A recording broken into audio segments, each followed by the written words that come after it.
It's Mother's Day today, the 11th of May 2025, at least in North America. I know that Europe and maybe some parts of Africa celebrated Mother's Day way before now. But for us in Canada, we're celebrating Mother's Day today. So I'm here to wish every woman a happy Mother's Day. Mothering is an innate feature in every woman. So whether you have a child or not, as long as you're a woman, happy Mother's Day to you from Elevate with Tea. Welcome or welcome back to Elevate with Tea. This Mother's Day is my very first Mother's Day without my mom. It's sad, um, but I'm grateful for the memories that we share, the sacrifices that she made, and the life that she lived. And then it got me thinking about life. But before I say what I was thinking, I'm grateful that I'm a mother, and I'm gonna celebrate myself and say Happy Mother's Day to me. It got me thinking, and I thought about life. There are two sides to everything. On social media, it's a day of celebrating mothers. So people will put up their mother's picture, they would celebrate their mother and probably all the women in their lives.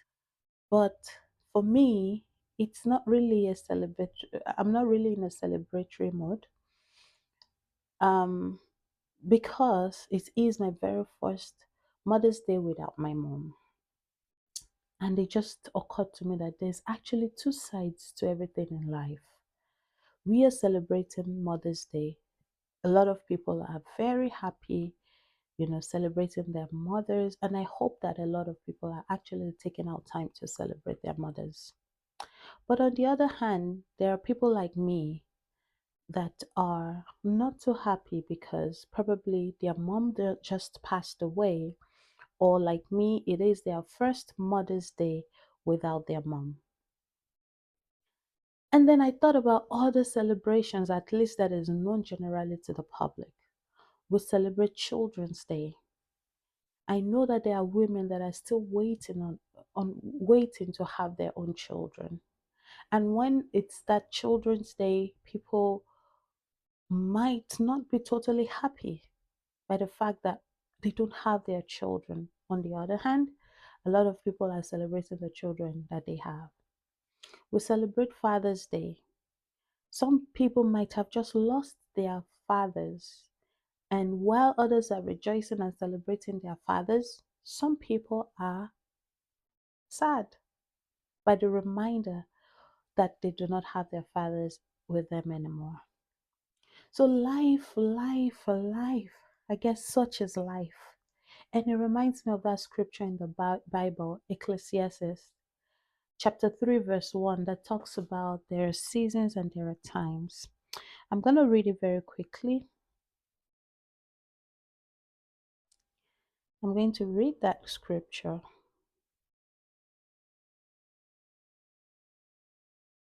It says, I'm reading from verse 1. To everything, there is a season and a time for every matter or purpose under heaven. So, no matter what it is, right, there is a season and a time to be born and a time to die, a time to plant and a time to pluck up what is planted, a time to kill and a time to heal, a time to break down and a time to build up, a time to weep and a time to laugh, a time to mourn and a time to dance, a time to cast away stones and a time to gather stones together, a time to embrace and a time to refrain from embracing, a time to get and a time to lose, a time to keep and a time to cast away, a time to rend and a time to sow, a time to keep silence and a time to speak. Wow. A time to love and a time to hate, a time to war and a time to for peace. So two sides to everything in life under the heavens. And I think it would always be good for us to extend grace to people around us, to people in our community, to be aware of this, to be more passionate and empathic towards people, and to know that everybody is passing through different seasons at different times. Well, life is interesting. Again, I want to say happy Mother's Day to every woman. To every woman, happy Mother's Day. Um, I'll just say until my next video, I will see you. You take care, and if you're a woman, celebrate yourself. Celebrate yourself because you deserve it all. Celebrate yourself. God bless you. Bye bye.